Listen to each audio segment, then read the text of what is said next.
Good morning. When I started to be an actor in the early 1990s, I went to the Old Globe Theater where my uncle Victor Charles Buono started in acting. Knowing that Jonathan McMurtry was my Uncle Victor Charles' friend, and they were there in the 20s of age. We met together in a Hillcrest restaurant, and I had many questions for him, and Jonathan gave answers back to me. What he offered to me was to have deep and loving words, and not afraid standing on a theater stage, and making your roles better than before.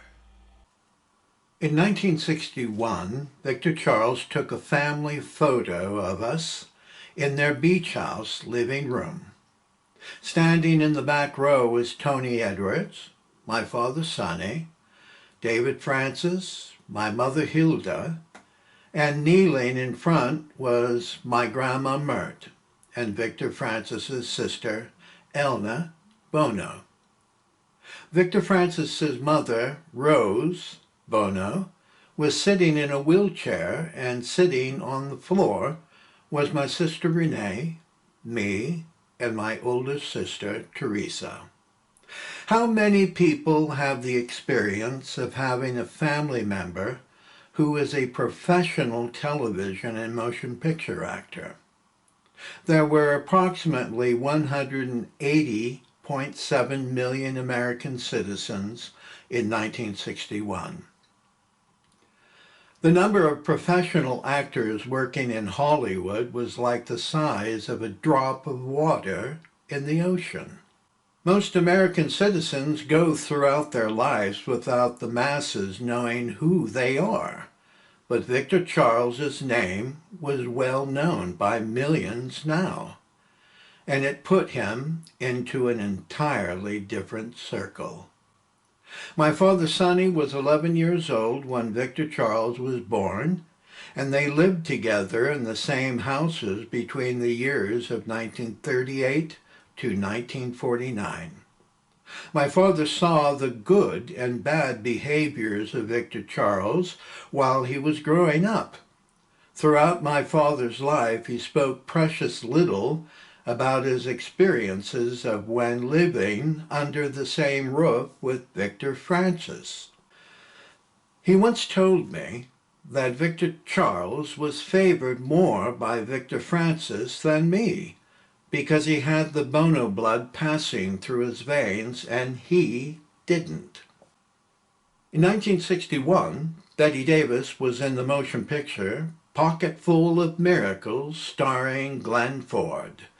It was a film by Frampton Productions, and it was released on December 19, 1961.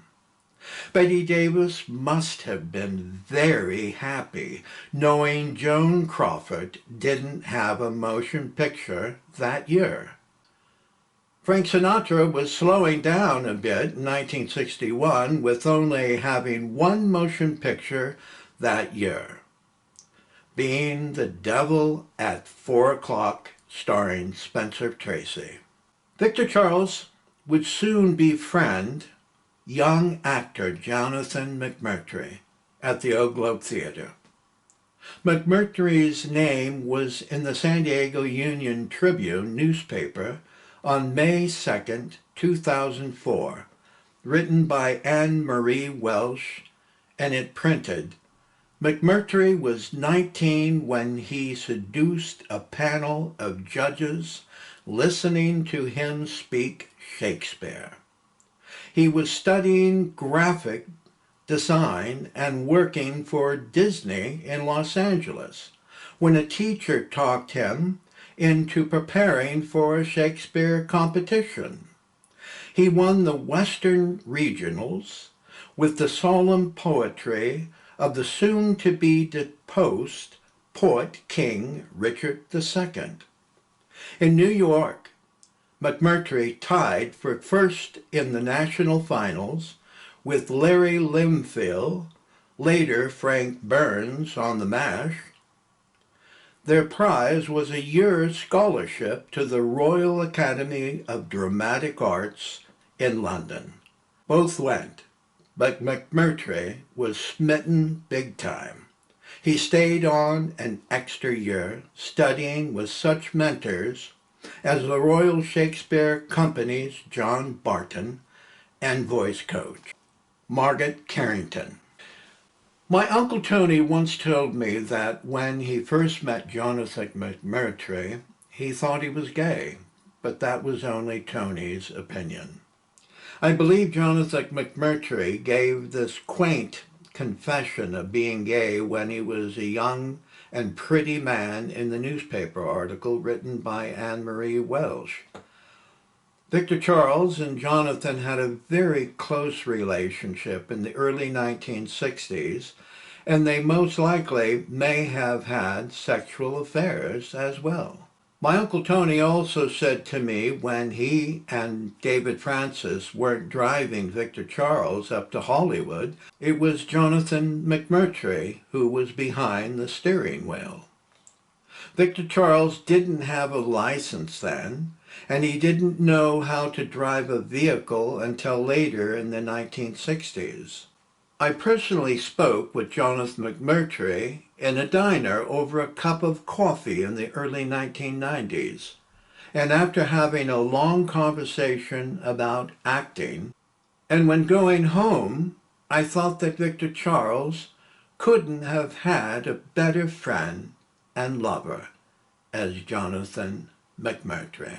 Victor Charles played the role of Mr. Moon in the television program The Untouchables on April 20th, 1961, and the executive producer was Cherry Thrope. When Victor Charles played Mr. Moon in The Untouchables, there were many eyes recognizing him as a talented actor, and in newspaper clippings, they described the similarities between Buono and Krieger, saying, "Moon is played by newcomer Victor Buono, a man who may take Laird Krieger's place in the movie business." I would guess most people never heard the name of Lord Gielgud. I personally never had. Lord Gielgud was born on July 28, 1913, in Philadelphia, Pennsylvania. When he was 24 years old in 1938, Victor Charles was just born, and Lord acted at the Pasadena Playhouse in the stage production of Oscar Wilde, written by Leslie and Sewell Stokes. A fellow actor named Thomas Brown Henry at the Pasadena Playhouse gave Lord Gielgud this advice: don't lose a pound of weight, but instead to develop a thin man's personality. Another similarity between Buono and Krieger was that they were 6 foot 3 inches tall, and they both weighed around 300 pounds. Legend actor John Barrymore witnessed Lord Gielgud's performance in the production Oscar Wilde, and he later said, "Krieger was one of the most gifted young stage actors in the past 10 years.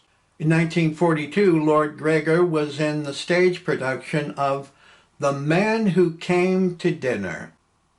And 17 years later, Victor Charles would be acting at the Oak Globe Theater in the same production of The Man Who Came to Dinner. Then in 1943, he was having a homosexual affair with a young actor named David Bacon, and when Daryl Zanuck of 20th Century Fox found out that he was having an affair with a man, Zanuck then had an article written in the New Silver Screen magazine that Lord Gielgud was currently having a romantic relationship with actress Dorothy McGuire. This also is a similarity of two talented and large men, actors, Buono and Kreger, being gay, who were protected by Hollywood movie studios, covering up any condemning sexual episodes that might hit the newspapers. In the process of growing lighter and thinner, he had a severe abdominal difficulties, and he soon had a heart attack and died on December 9th, 1944.